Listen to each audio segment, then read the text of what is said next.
잔치상 위로 기름진 고기 냄새가 피어오르고 있었습니다. 마당 가득 깔린 붉은 등불 아래 고을의 내로라 하는 양반들이 줄줄이 앉아 술잔을 기울이고 있었지요. 좌수 어른의 회갑 잔치였습니다. 풍악이 울리고 기생의 부채가 하늘을 가르고 온 고을이 웃음꽃을 피우던 그 순간, 누더기를 걸친 사내가 마당 한가운데로 걸어 들어왔습니다. 맨발이었습니다. 발등에 흙이 묻어 있었고 갈라진 입술 사이로 하얀 입김이 새어나왔습니다. 좌수가 젓가락을 들다 말고 고개를 돌렸습니다. 저놈이 뭐냐, 저 거지가. 그런데 그 누더기 사내가 입을 열었습니다. 태어나서 한 번도 말을 한 적 없던 고울이 벙어리라 불렀던 장터 구석에서 주먹밥이나 얻어먹던 그 사내가 또렷하고 낭낭한 목소리로 포도청 밀정칠복 오좌수의 죄상을 고하옵니다. 잔치상이 얼어붙었습니다. 젓가락이 떨어지는 소리가 마당 끝까지 울렸습니다. 과연 이 사내 왜 7년을 벙어리로 살았던 것일까요? 그리고 그 허리춤의 낡은 가죽 주머니 안에는 대체 무엇이 들어있었던 것일까요? 자, 이야기를 처음부터 들려드리겠습니다. 이 이야기가 궁금하시다면 구독과 좋아요 한번 눌러주시고요. 잘 익은 홍시처럼 달콤하고 진한 옛 이야기 지금부터 천천히 풀어드리겠습니다. 옛날 옛적 충청도 어느 고을에 제법 큰 장터가 하나 있었습니다. 5일장이 서는 날이면 팔도에 보부상이 모여들어 떡냄새, 생선 비린내, 집신 냄새가 한데 뒤섞이곤 했지요. 그 장터 한 구석, 소금 가마니가 쌓인 뒤편에 늘 웅크리고 앉아있는 사내가 하나 있었습니다. 이름은 칠복. 나이는 25쯤 되어 보였으나 아무도 정확히 알지 못했습니다. 그도 그럴 것이 칠복은 태어나서 한 번도 말을 한 적이 없었기 때문입니다. 정확히 말하자면 이 고을 사람들 가운데 칠복의 목소리를 들어본 사람이 단 한 명도 없었다고 해야 하겠지요. 벙어리. 고을 사람들은 그렇게 불렀습니다. 저기 벙어리 또 왔네. 불쌍하긴 한데 꼴이 말이 아니야. 부모도 없고 말도 못하니 저게 사람이냐 짐승이냐. 칠복의 행색은 참으로 볼품이 없었습니다. 등에 걸친 것은 몇 번을 기워도 안 되어 구멍이 숭숭 뚫린 누더기 한 벌. 신발이라곤 없어서 겨울에도 맨발로 다녔고 발가락 끝이 늘 퉁퉁 부어 있었습니다. 먹는 것이라곤 장터 국밥집에서 버리는 밥풀을 긁어 모은 것이나 떡장수가 던져주는 깨진 송편 한두 개가 전부였지요. 칠복은 말을 못하는 대신 몸이 부지런했습니다. 장날이면 소금 가마니를 날라주고 생선 상자를 옮겨주고 우물에서 물을 길어다 주었습니다. 품삯을 달라 말도 못하니 상인들은 고맙다는 말 한마디 없이 그냥 고개를 돌리기 일쑤였습니다. 그래도 칠복은 한 번도 얼굴을 찡그리지 않았습니다. 다만 그 눈이, 그 크고 까만 눈이 가끔 이상한 빛을 띨 때가 있었지요. 누군가의 얼굴을 물끄러미 바라보다가 이내 고개를 푹 숙이는 버릇. 마치 무언가를 기억하려는 듯한 혹은 세어보려는 듯한 그런 눈빛이었습니다. 하지만 아무도 그것을 눈여겨보지 않았습니다. 벙어리 거지의 눈빛 따위를 누가 신경 쓰겠습니까? 이 고을에서 가장 큰 기와집에 사는 이는 오좌수라 불리는 사내였습니다. 이름은 오치문. 나이 52. 좌수라 함은 고을의 으뜸 어른이라는 뜻이지요.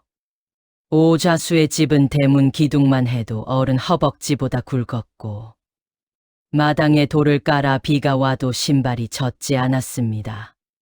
곶간이 7채, 머슴이 24, 논이 백마지기가 넘었으니 이 고을에서 오자수의 눈밖에 나면 밥벌이가 끊긴다 해도 과언이 아니었습니다. 그런데 이 오자수 겉으로는 인자한 척 웃음을 달고 다녔으나 속은 독사보다 차가운 사람이었습니다. 해마다 거두어들이는 세곡 가운데 절반을 슬쩍 빼돌려 제 곳간에 쌓았고 소작인들에게는 6알, 7알의 가혹한 소작료를 물렸습니다. 감히 항의하는 자가 있으면 이놈이 좌수에게 대들어 한마디로 쫓아냈습니다. 논을 빼앗긴 농부가 매달려 울어도 오좌수는 부채를 붙이며 코방귀를 뀌었지요. 그뿐이 아니었습니다.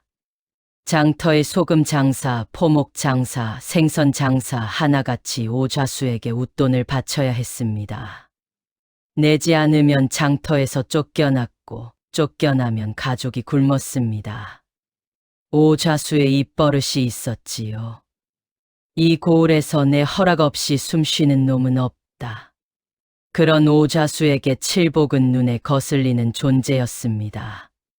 장터 구석에 웅크리고 앉아 꼴 사나운 행색을 하고 있으니 고을의 체면이 깎인다는 것이었지요. 어느 장날이었습니다. 오좌수가 장터를 지나다 칠복을 발견했습니다. 소금 가만히 뒤에 쪼그리고 앉아 차가운 주먹밥 한 덩이를 먹고 있는 칠복. 오좌수가 코를 찡그렸습니다. 이 냄새 나는 거지놈아, 여기가 내 집이냐? 칠복이 고개를 들었습니다. 큰 눈으로 오좌수를 올려다보았지요. 오좌수가 발끝으로 칠복의 주먹밥을 걷어찼습니다. 주먹밥이 흙바닥에 굴러 먼지를 뒤집었었습니다. 벙어리 거지놈한테 뭘 기대하나? 저놈은 사람도 아니야. 개만도 못한 것이지. 오좌수가 돌아서며 뱉듯이 말했습니다. 장터 사람들이 고개를 돌렸습니다. 누구 하나 나서는 이가 없었습니다. 칠복은 흙 묻은 주먹밥을 집어들어 후후 불어 먼지를 털었습니다. 그리고는 다시 한 입 빼어 물었습니다. 아무 표정도 없이. 다만 그 크고 까만 눈이 오좌수의 등을 따라가며 아주 천천히 움직이고 있었습니다. 그 장터에 국밥집이 하나 있었습니다. 이름은 복순이네 국밥. 주인은 복순이라는 과부였습니다. 나이 30쯤, 남편을 일찍 여의고 혼자서 솥단지 하나로 장터에서 국밥을 말아 팔았지요. 된장국에 보리밥을 말아주는 소박한 국밥이었으나 국물이 구수하고 마음이 따뜻하여 장터 일꾼들이 즐겨 찾았습니다. 복수는 장터에서 유일하게 칠복에게 사람 대접을 하는 이였습니다. 장날 끝 무렵이면 남은 국밥을 그릇에 담아 칠복에게 내밀곤 했지요. 자, 칠복아. 오늘도 남은 거다. 어서 먹어. 칠복은 말을 못하니 고개를 꾸벅 숙여 인사했습니다. 복수는 가끔 칠복의 손을 들여다보았습니다. 거지 손치고는 이상한 데가 있었거든요. 손가락 마디, 특히 검지와 중지 사이에 굳은 살이 두툼하게 박혀 있었습니다. 그건 오랫동안 붓을 쥐었던 사람에게서나 볼 수 있는 흔적이었지요. 칠복아, 너 혹시 그를 아는 게 아니냐? 복순이 물으면 칠복은 고개를 저었습니다. 멀뚱멀뚱 바라보다가 이내 국밥 그릇에 코를 박았지요. 복수는 의아했으나 더 묻지 않았습니다. 벙어리에게 무얼 물어봐야 대답이 올 리 없으니까요. 다만 복수는 한 가지를 더 알아차리고 있었습니다. 칠복이 잠결에 중얼거린다는 것을. 장터 뒤편 빈수레 밑에서 잠이 들면 칠복의 입술이 가늘게 움직이며 무언가를 읊조렸습니다. 복순이 귀를 기울여도 소리가 너무 작아 들리지 않았으나 그것이 분명히 말.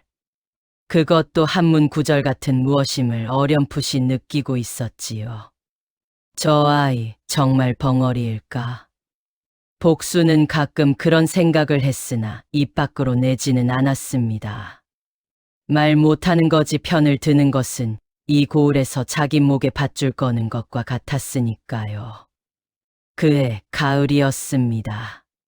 벼이삭이 고개를 숙이고 감나무마다 붉은 감이 주렁주렁 매달린 풍요로운 계절.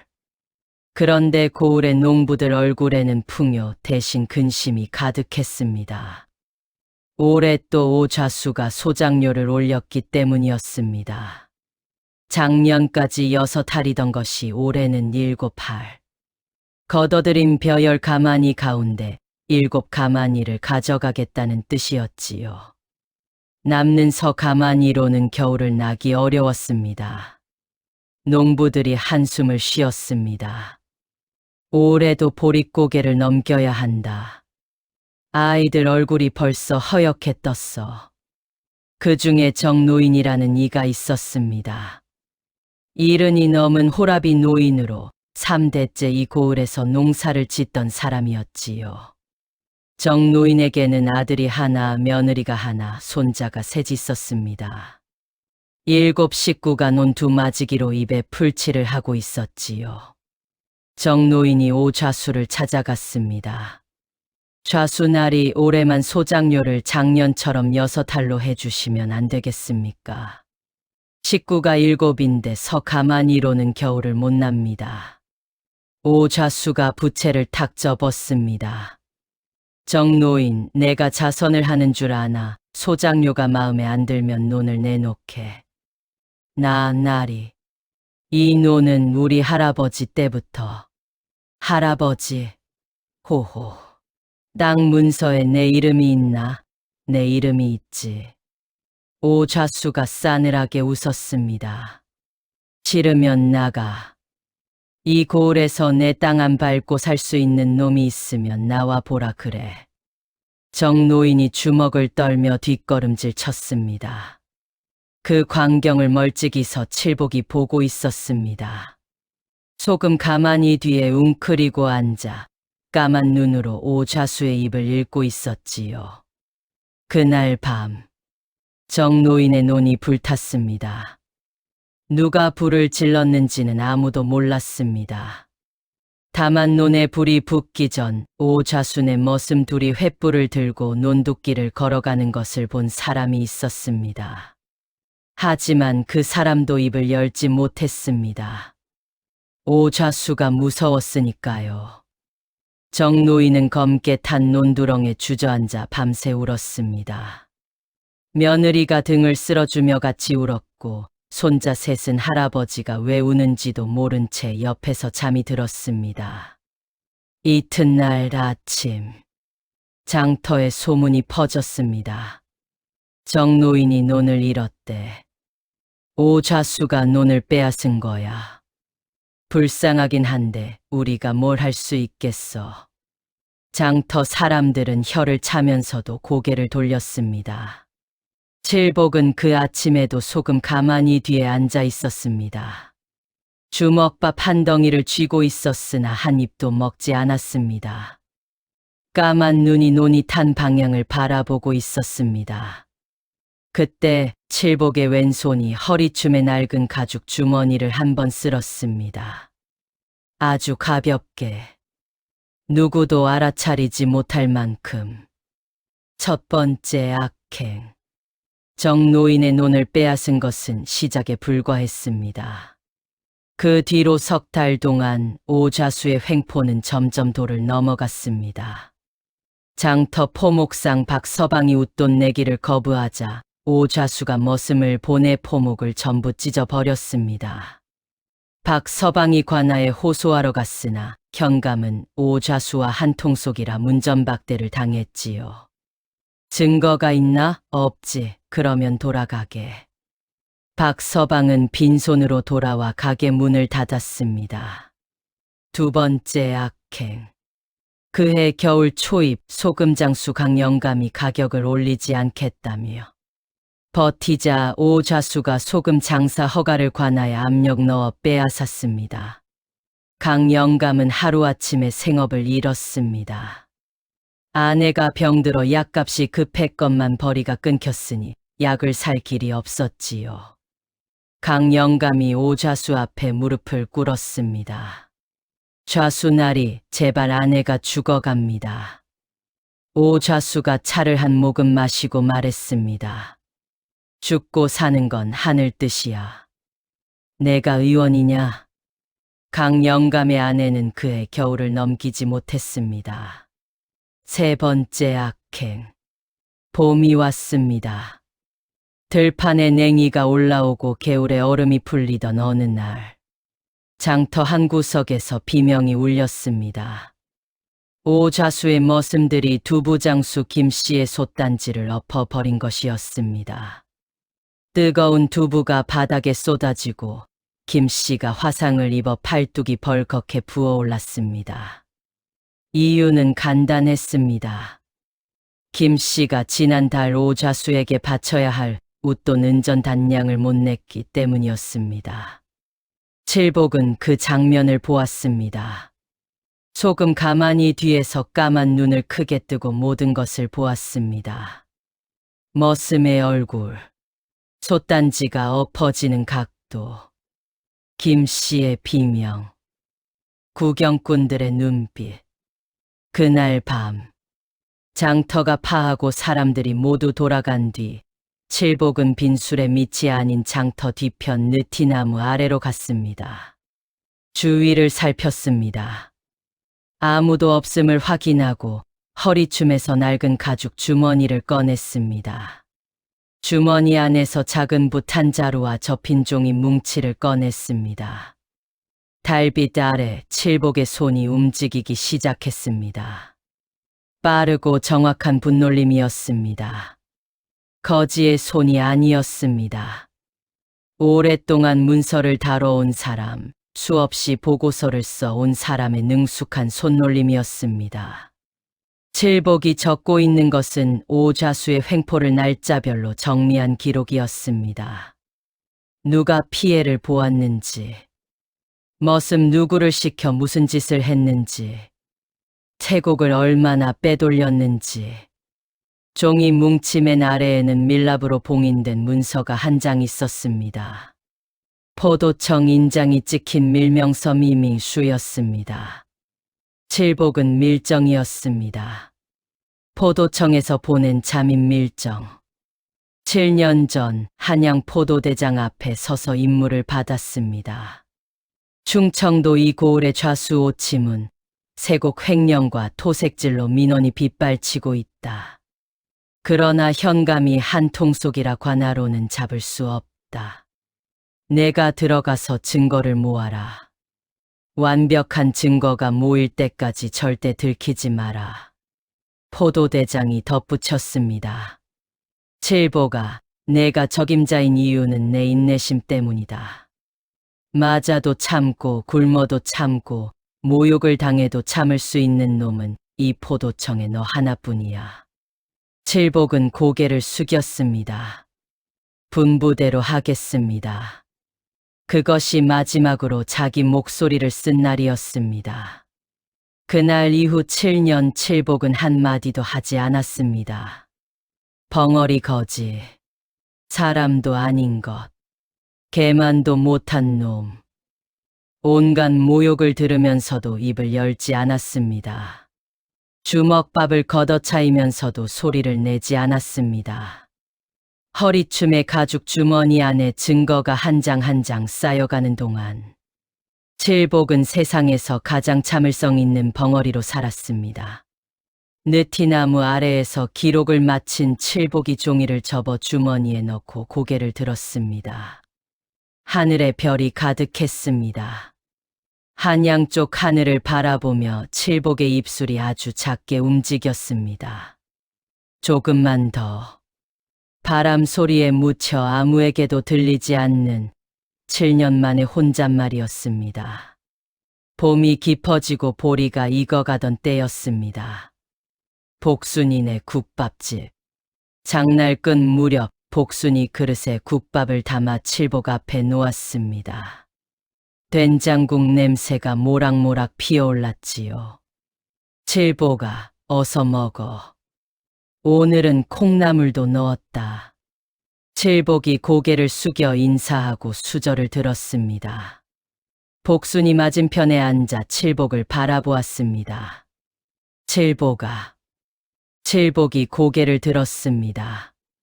나는 가끔 내가 벙어리가 아닌 것 같단다. 칠복의 수저가 잠깐 멈췄습니다. 복순이 낮은 목소리로 말했습니다. 지난밤에 수레 밑에서 자는 너를 보았는데 잠꼬대를 하더구나. 무슨 말인지는 못 알아들었는데 분명히 말이었어.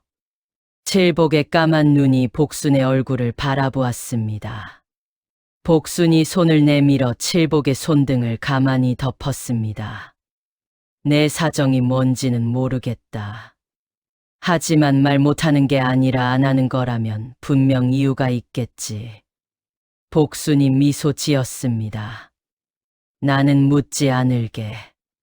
다만 내가 힘들 때 따뜻한 밥 한 그릇은 내가 줄 수 있으니까. 칠복이 고개를 숙였습니다. 한참을 숙이고 있었습니다. 어깨가 아주 미세하게 떨렸으나 복수는 모른 척했습니다. 국밥이 식기 전에 먹으라고 슬쩍 수저를 밀어주었을 뿐이지요. 칠복은 그날 국밥을 다 먹고 나서도 한참 동안 자리를 뜨지 않았습니다.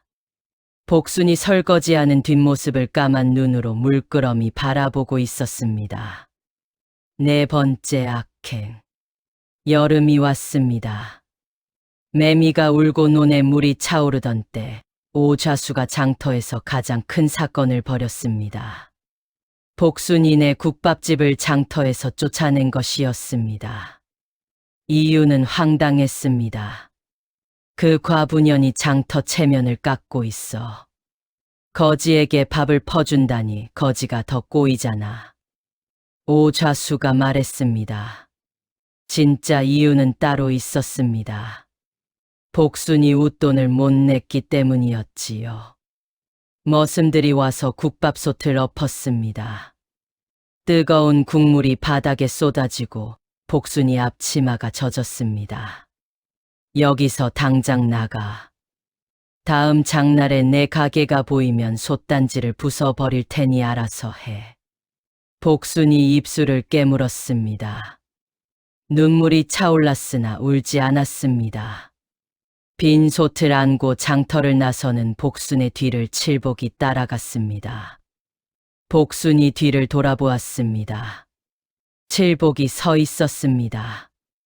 맨발에 누더기 차림으로 그 크고 까만 눈으로 복순을 바라보고 있었습니다. 복순이 웃었습니다. 울다 웃은 얼굴로. 괜찮다, 칠복아. 나는 괜찮아. 이 솥 하나면 어디서든 국밥을 끓일 수 있으니까. 칠복이 손을 내밀었습니다. 손바닥 위에 주먹밥 하나가 놓여 있었습니다. 아까 장터에서 얻어온 것을 한 입도 먹지 않고 가지고 있었던 것이지요. 복순이 주먹밥을 받아들었습니다.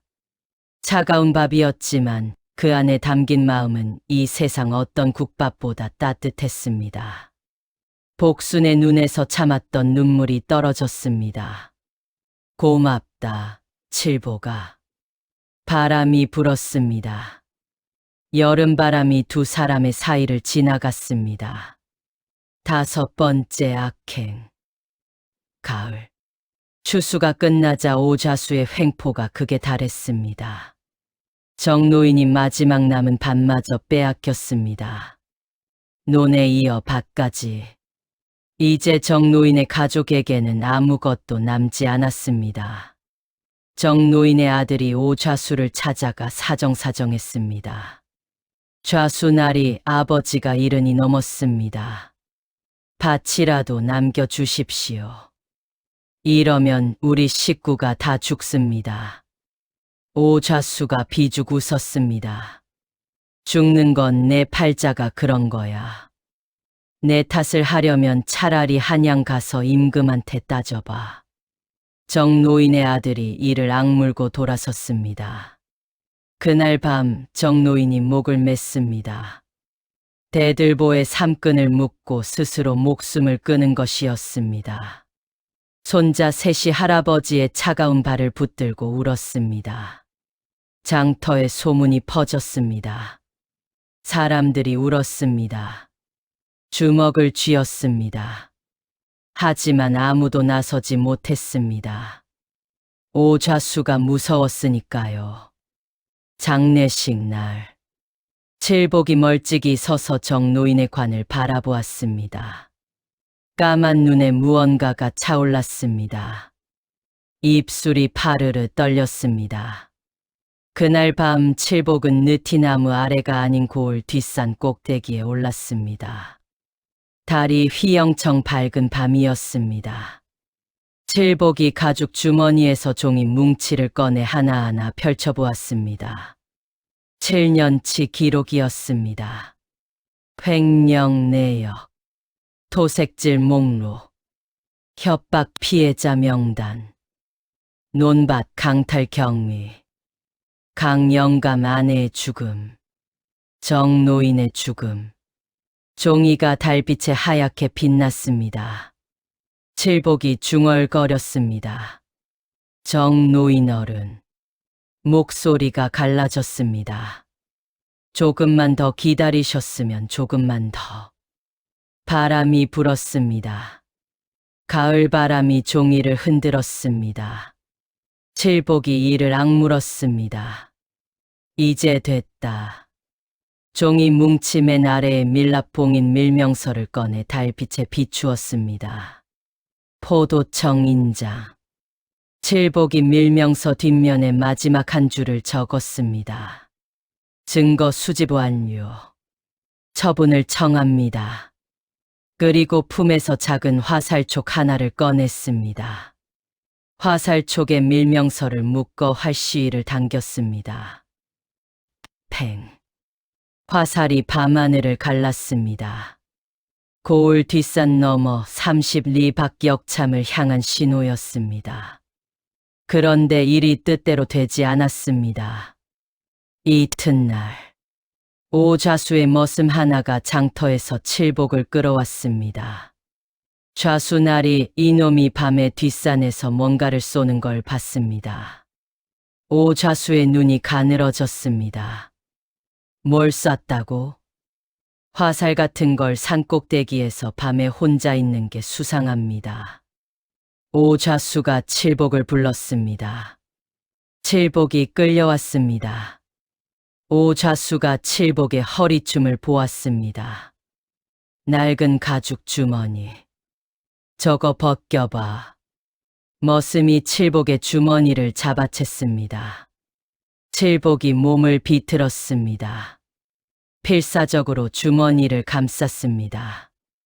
하지만 머슴 셋이 달려들어 팔을 비틀고 주머니를 빼앗았습니다. 오좌수가 주머니를 열었습니다. 붓한 자루, 접힌 종이 뭉치. 오좌수의 얼굴이 굳었습니다.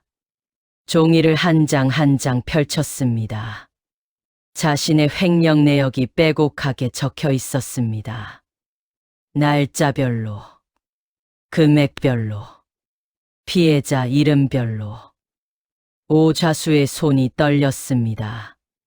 이것이 뭐냐? 칠복을 노려보았습니다. 벙어리가 글을 쓴다고? 오좌수의 얼굴이 붉어졌다가 하얘졌습니다. 이놈이 누구냐? 거지가 아니지. 누가 보냈어? 칠복이 입을 열지 않았습니다.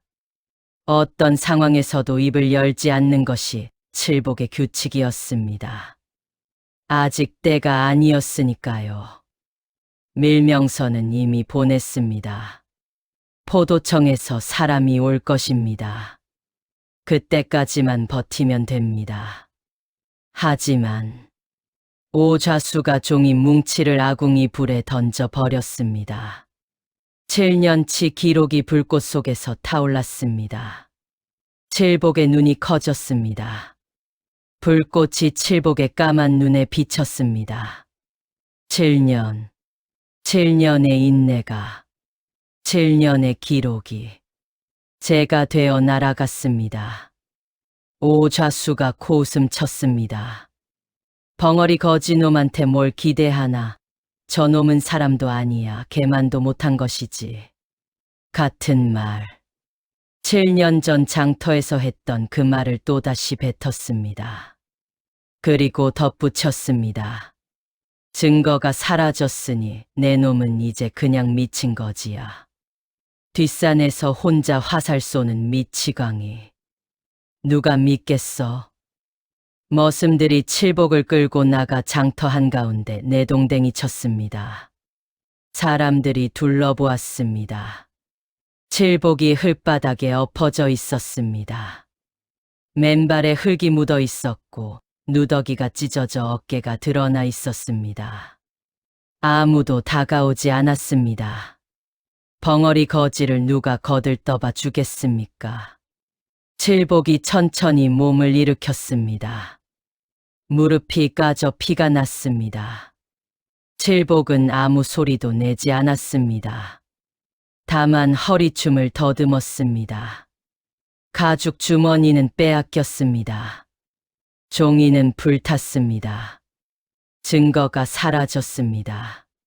칠복의 손이 허공을 쥐었습니다.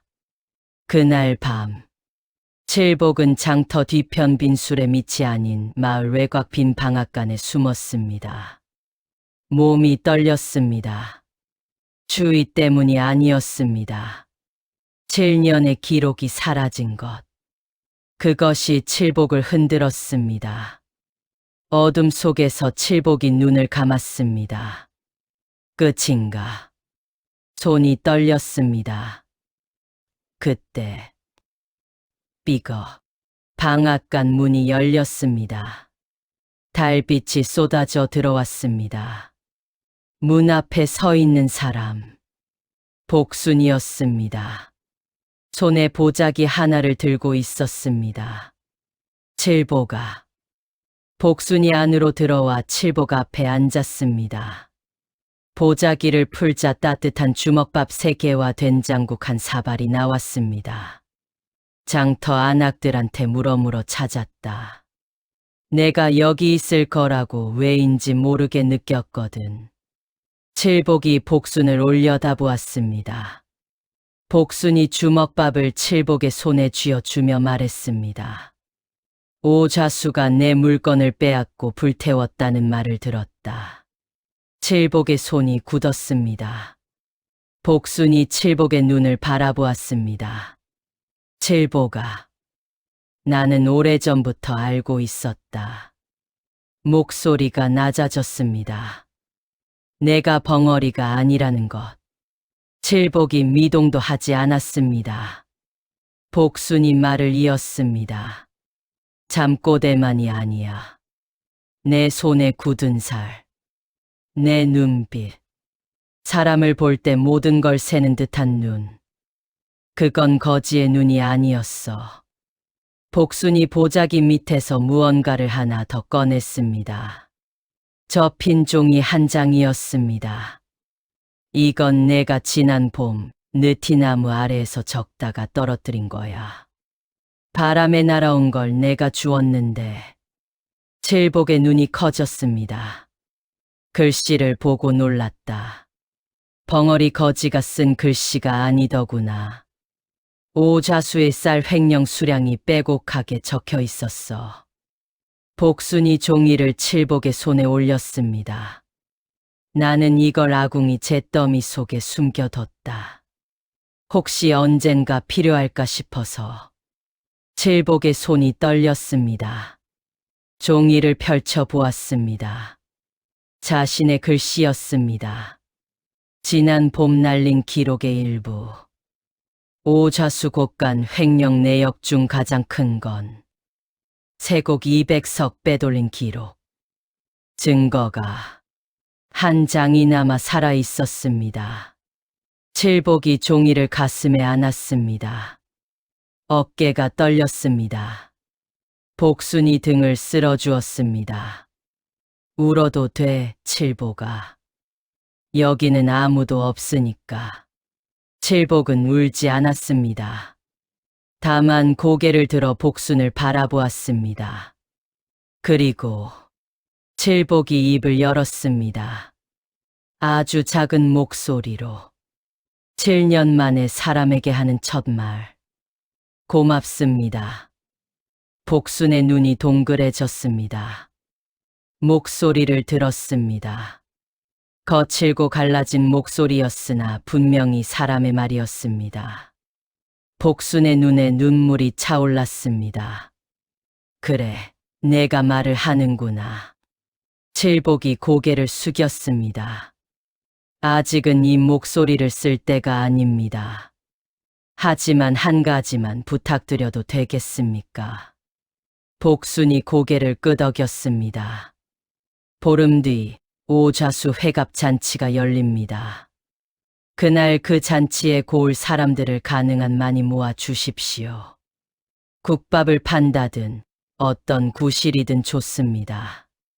복순이 칠복의 눈을 들여다보았습니다. 까만 눈 속에 7년간 갈고 닦은 결의가 불꽃처럼 타오르고 있었습니다. 복순이 입술을 깨물며 고개를 끄덕였습니다. 알겠다. 내가 할게. 칠복이 주먹밥을 들어 한 입 빼어 물었습니다. 따뜻했습니다.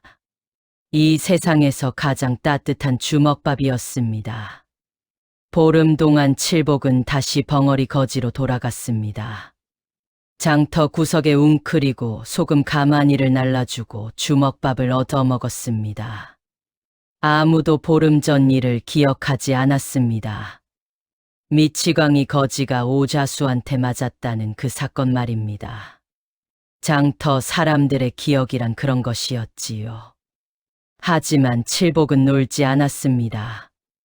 밤마다 고을을 돌아다녔습니다. 정노인의 아들을 찾아갔습니다. 박서방을 찾아갔습니다. 강영감을 찾아갔습니다.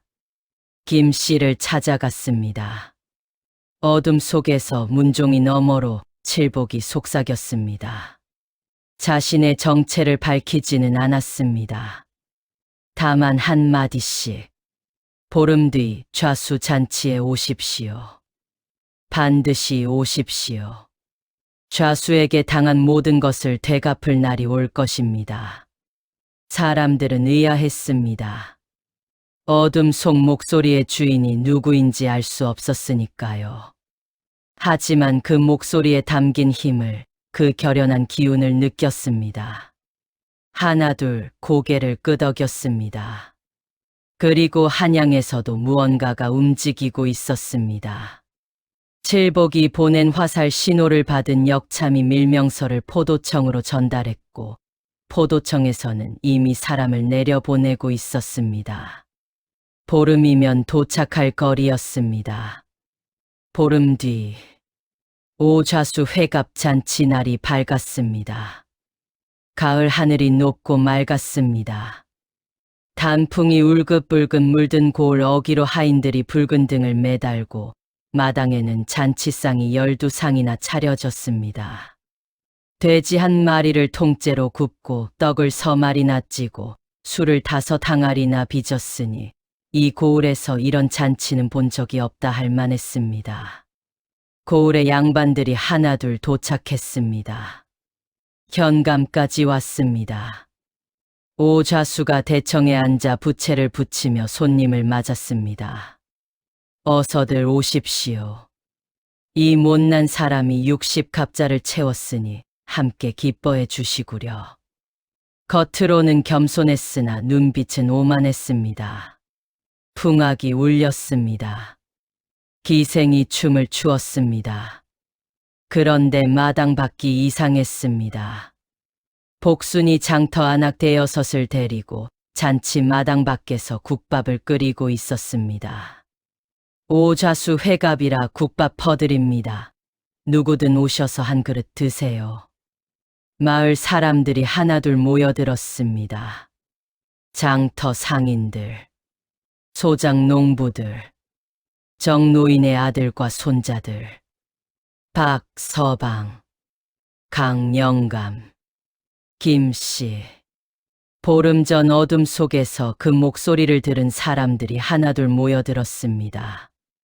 마당 안에는 양반 손님 수십 명, 마당 밖에는 마을 사람 100여 명. 잔치가 무르익었습니다. 오좌수가 술잔을 높이 들었습니다. 이 한 잔은 이 고을의 번영을 위해. 그때였습니다. 마당 밖에서 웅성거림이 일었습니다. 사람들이 좌우로 갈라졌습니다. 그 사이로 한 사내가 걸어 들어왔습니다. 누더기를 걸치고 있었으나 등이 곧았습니다. 맨발이었으나 걸음이 흔들리지 않았습니다. 칠복이었습니다. 오좌수가 젓가락을 들다 말고 고개를 돌렸습니다. 저놈이 뭐냐, 저 거지가. 보름 전과 똑같은 말이었습니다. 머슴들이 달려가려 했습니다. 그때 칠복이 멈춰 섰습니다. 마당 한가운데 잔치상과 대청 사이 바람이 멈췄습니다. 정말로 바람이 멈춘 것 같았습니다. 풍악이 그쳤습니다. 기생의 부채가 내려갔습니다. 고을 사람 수백 명의 눈이 칠복에게 쏠렸습니다. 숨소리만 들렸습니다. 누군가의 숨소리, 또 누군가의 숨소리. 촛불이 흔들렸습니다. 등불 아래 칠복의 얼굴에 그림자가 길게 드리워졌습니다. 그리고 칠복이 입을 열었습니다. 7년의 침묵을 깨고 또렷하고 낭낭하고 한 글자도 흔들리지 않는 목소리로 포도청 밀정 칠복 오좌수의 죄상을 고하옵니다. 잔치상이 얼어붙었습니다. 오좌수의 손에서 젓가락이 떨어졌습니다. 달그락. 그 소리가 마당 끝까지 울렸습니다. 뭐라고? 오좌수가 벌떡 일어섰습니다. 벙어리가 말을 한다고? 칠복이 한 걸음 앞으로 나갔습니다. 저는 벙어리가 아닙니다. 말을 안 한 것이지 못한 것이 아니옵니다. 또 한 걸음. 7년간 이 고을에서 좌수의 죄상을 낱낱이 기록하였습니다. 오좌수가 코웃음 치려 했습니다. 증거? 내가 다 불태웠잖아. 미친 거지가 헛소리를.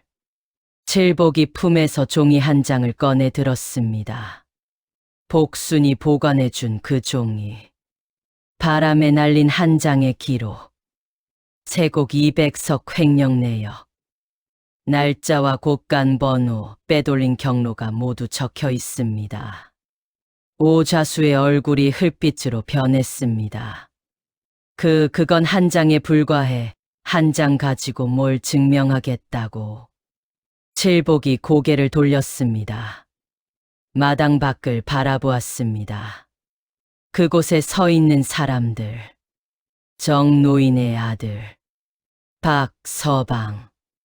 강영감. 김씨. 칠복이 말했습니다. 종이는 한 장이지만 증인은 100명입니다. 정노인의 아들이 앞으로 나왔습니다. 저희 아버지의 논을 빼앗고 밭마저 빼앗아 아버지를 죽게 만든 것이 오좌수입니다. 박서방이 나왔습니다. 포목을 찢어놓고 관아에 호소하지 못하게 막은 것이 오좌수입니다. 강영감이 나왔습니다. 소금 장사를 빼앗아 아내가 약을 못 써 죽게 한 것이 오좌수입니다. 김씨가 나왔습니다. 두부솥을 엎어 제 팔에 화상을 입힌 것이 오좌수의 머슴입니다. 한 사람, 두 사람, 세 사람. 마당 밖에서 사람들이 줄줄이 들어왔습니다. 10명, 20명, 30명. 7년간 당한 것들이 봇물 터지듯 쏟아져 나왔습니다. 오좌수의 다리가 떨리기 시작했습니다. 이것들이 감히. 그때 마당 밖에서 말발굽 소리가 들렸습니다. 다그닥, 다그닥, 다그닥. 먼지를 일으키며 말탄 사내 다섯이 잔치 마당 앞에 멈춰 섰습니다. 선두에 선자가 허리에 찬 패를 들어 보였습니다. 포도청 인장이 찍힌 금부 나졸의 패였습니다. 포도청 명을 받들어 좌수 오치문의 죄상을 조사하러 왔노라. 마당이 술렁였습니다. 칠복이 돌아서서 금부 나졸에게 고개를 숙였습니다. 밀정칠복, 임무를 보고합니다. 증거 문서는 소실되었으나 핵심 한 건의 기록과 100여 명의 증인을 확보하였습니다. 금부 나졸이 말에서 내려 칠복에게 다가왔습니다. 7년 만이로구나, 칠복. 나졸이 손을 내밀었습니다. 칠복이 그 손을 잡았습니다. 나졸이 소리 높여 말했습니다. 이 사람은 포도청 소속 밀정칠복이요. 7년 전 포도대장의 밀명을 받아 이 고을의 잠입한 사람이요. 마당 안팎에서 웅성거림이 터졌습니다. 벙어리 거지가 밀정이었다고? 7년 동안 거지 행세를? 세상에. 오좌수의 얼굴이 종이장처럼 하얘졌습니다. 입술이 파르르 떨렸습니다. 벙어리가 포도처. 칠복이 오좌수를 바라보았습니다. 7년간 벙어리로 살며 모욕을 참았던 그 까만 눈으로. 좌수 어른. 칠복의 목소리가 낮고 단단했습니다. 당신이 말했지요. 벙어리 거지놈한테 뭘 기대하나. 저놈은 사람도 아니야. 개만도 못한 것이지. 칠복이 한 걸음 다가갔습니다. 그 개만도 못한 놈이 7년 동안 당신의 죄를 세고 있었습니다. 오좌수의 무릎이 꺾였습니다. 그대로 주저앉았습니다. 잔치상 위에 술잔이 흔들려 술이 쏟아졌습니다. 마을 사람들이 바라보았습니다. 7년간 두려워하며 고개를 돌렸던 그 사람들이 처음으로 오좌수를 내려다보았습니다. 정노인의 손자 셋이 할아버지 이름을 부르며 울었습니다. 강영감이 아내의 이름을 부르며 주먹으로 땅을 쳤습니다. 바람이 불었습니다. 가을바람이 마당의 등불을 흔들었습니다. 붉은 등불 아래 무릎 꿇은 오좌수의 그림자가 길게 늘어졌습니다. 금부 나졸들이 오좌수를 결박했습니다. 손에 포승줄이 감겼을 때 오좌수가 발버둥 쳤습니다. 내가 누군지 알고 일어나. 이 고을의 좌수란 말이다. 현감은 어디 갔어? 고개를 돌렸으나 현감은 이미 자리에 없었습니다. 소식을 듣자마자 뒷문으로 도망친 것이었지요. 그러나 멀리 가지 못했습니다. 고을 어귀에서 다른 금부 나졸에게 붙잡혔으니까요. 오좌수가 끌려나가면서 마당을 돌아보았습니다. 칠복이 서 있었습니다. 맨발에 누더기 차림 그대로. 하지만 등이 고닫고 눈이 맑았습니다. 오좌수가 이를 갈았습니다. 칠복 이놈 나를 7년간 속인 거냐? 칠복이 대답했습니다. 속인 것이 아니라 지켜본 것입니다. 좌수 어른, 당신이 거지를 사람으로 보았더라면 저는 이 고을에 올 이유가 없었을 겁니다. 오좌수가 고개를 떨구었습니다. 더 이상 말이 나오지 않았습니다. 포승줄에 묶인 오좌수가 마당 밖으로 끌려나갔습니다. 마을 사람들이 길 양쪽에 서서 그 모습을 지켜보았습니다. 아무도 동정하지 않았습니다. 다만 한숨을 내쉬었습니다. 오래오래 참았던 한숨을.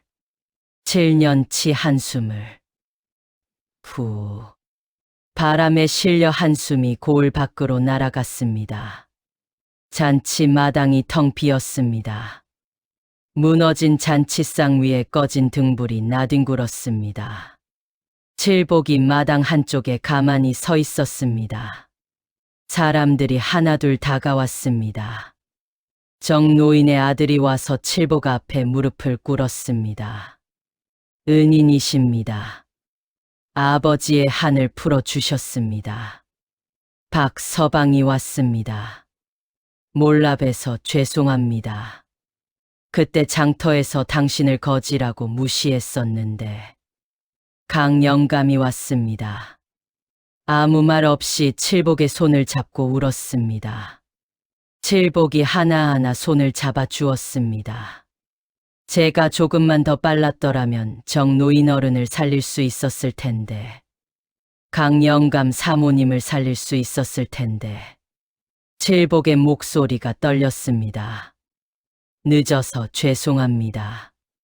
정노인의 맞손자 7살짜리 아이가 칠복의 바지가랑이를 잡아당겼습니다. 아저씨, 정말 벙어리가 아니었어? 칠복이 무릎을 꿇어 아이와 눈높이를 맞추었습니다. 응. 아저씨는 벙어리가 아니었어. 그럼 왜 말을 안 했어? 칠복이 아이의 머리를 쓸었습니다. 할아버지 같은 좋은 분들을 지키려면 아저씨가 참아야 했거든. 아이가 칠복의 목을 끌어안았습니다. 작은 팔이 누더기 옷깃을 움켜쥐었습니다. 칠복의 까만 눈에서 물기가 번졌습니다. 7년 만의 눈물이었습니다. 닷새 뒤 포도청에서 공식 결과가 내려왔습니다. 좌수 오치문, 세곡 횡령 200서, 토색질 금액 은전 3,000냥, 소작인 가산 강탈 5건, 방화 1건, 민간인 사망 유발 2건, 오좌수는 관직이 박탈되고 재산이 몰수되어 유배에 처해졌습니다. 한 통속이었던 현감도 파직되어 끌려갔습니다.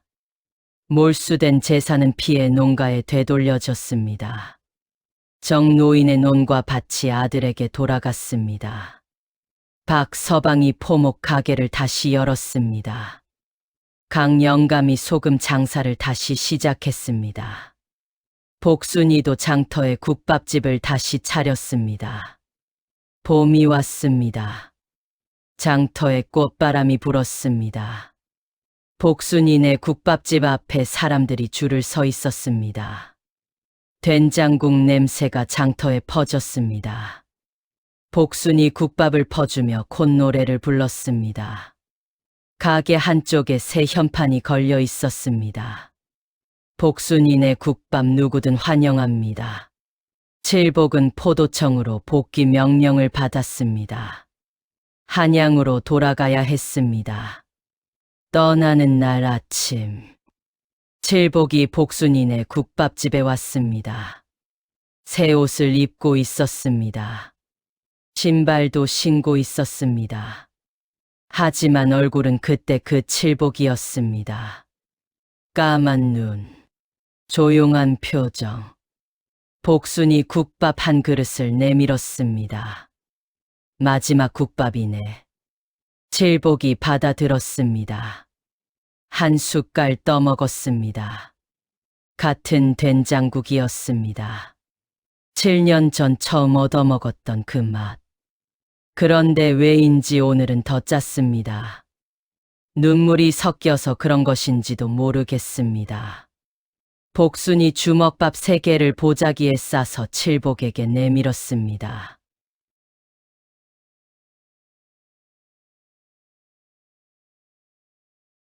다음에는 벙어리 말고 그냥 너로 와. 칠복이 웃었습니다. 7년간 한 번도 웃지 않았던 사내가 처음으로 웃었습니다. 반드시 돌아오겠습니다. 칠복이 돌아섰습니다. 장터를 지나 고을 어귀를 지나 언덕길을 올랐습니다. 언덕 위에서 한 번 뒤를 돌아보았습니다. 장터에서 복순이 손을 흔들고 있었습니다. 바람이 불었습니다. 봄바람이 복순의 치마자락을 흔들었습니다. 칠복이 보자기를 가슴에 안았습니다. 따뜻한 주먹밥의 온기가 가슴 깊이 전해졌습니다. 칠복은 발걸음을 옮겼습니다. 한양 쪽으로. 등이 곧았습니다. 더 이상 누더기가 아니었고, 더 이상 벙어리가 아니었고, 더 이상 거지가 아니었습니다. 하지만 그 까만 눈은 여전히 같았습니다. 사람을 바라보는 따뜻하고 깊은 눈. 옛말에 이런 말이 있지요. 말 못하는 자를 업신여기지 말라. 그 침묵 속에 칼이 들어있을지니. 오자수는 벙어리를 개만도 못하다 했으나 그 벙어리의 침묵이 7년치 증거가 되어 돌아왔습니다. 사람을 겉으로 판단하면 반드시 그 대가를 치르게 됩니다.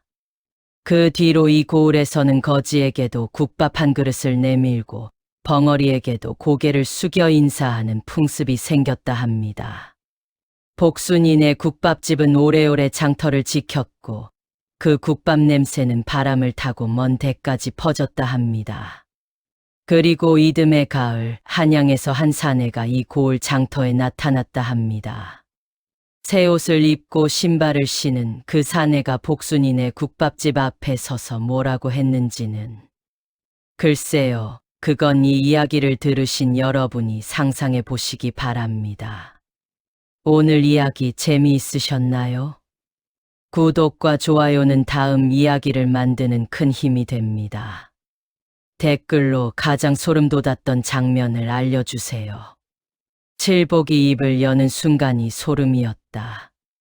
복순이 주먹밥 장면에서 울었다. 여러분의 이야기가 궁금합니다. 그럼 다음 이야기에서 또 만나겠습니다.